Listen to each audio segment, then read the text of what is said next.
The Galactic Federation was in chaos.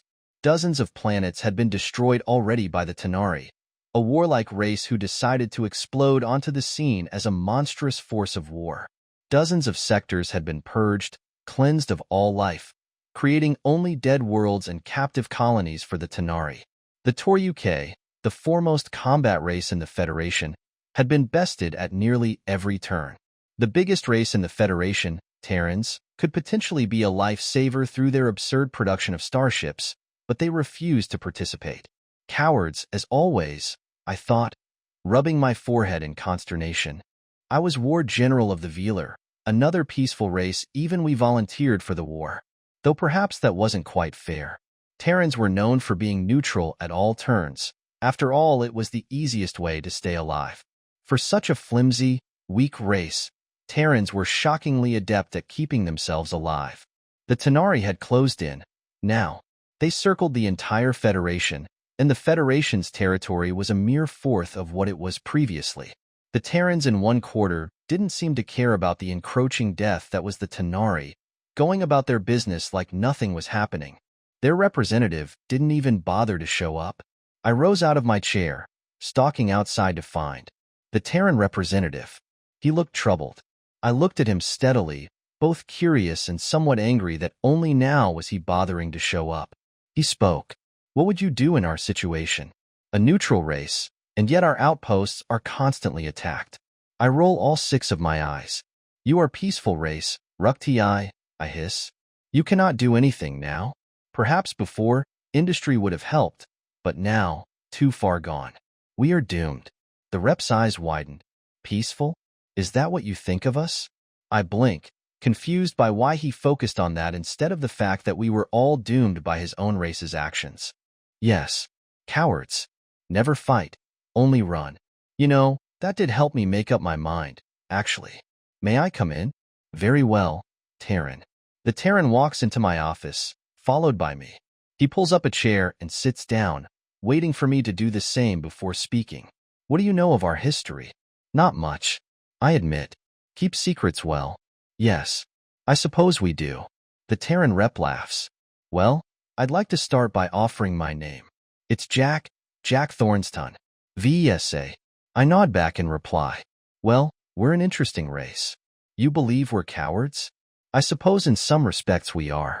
We're weak physically. We're not as smart as some other races out there. But what we have is willpower. If we start something, we never stop. And we are very, very aggressive when we have to be. We've almost wiped out our own species dozens of times, creating and breaking laws of warfare over and over again just to kill more of ourselves. We've made dozens of world-ending bombs, used them on ourselves, then rebuilt. A declaration of war has not been made in hundreds of years, not because we would lose, but because anybody we face would be completely erased, and we don't want genocide on our plates too. I hiss a laugh, throaty and deep. You? Foolish. Stop lying. Don't believe me? Jack raises an eyebrow. Okay then. He pulls up a screen, sets it on the table between us. It's empty space, with the Tenari fleets in the center. Jack then takes out a radio, or what looks like one. Hey guys, you know what to do. And yes, you can go full Leroy Jenkins. Wild cheers erupt from the radio. On the screen, the Tenari advance slowly, inexorably, like death itself. Until they didn't. Out of wild space, hundreds of small ships appear, flashing forward and between Tenari warships. Steel cables trail behind them, tangling up ships and smashing them against each other. Not enough to cause damage. I blink in confusion. Is that all? Jack laughs. Heck no. Battleships appear on the screen, made of scrap metal, looking like nothing more than old junk ships. Then metal plates hiss open, revealing pristine metal underneath, with some sort of weapon. Wait, they are immune to loss. I don't get the words out. Hundreds of missiles fire out in a barrage, swarming the Tenari warships and cracking their shields like walls of paper. Then the center battleship, the largest and strongest in the fleet, fires too. Artillery sheks crack against the hulls of the Tenari ships, and for a moment nothing happens. Before a massive explosion rocks the screen so hard that I nearly brace myself as well. Left in the blast zone is scrap metal and nothing else. That Was Leroy Jenkins? I whisper in awe. Jack laughs again. Nah, that was a pre-planned routine. Leroy Jenkins' procedure is for the captive afterwards. Tanari fleets, dozens of them, warp into the battlefield. Enough to destroy the entire Federation, perhaps, but it doesn't matter.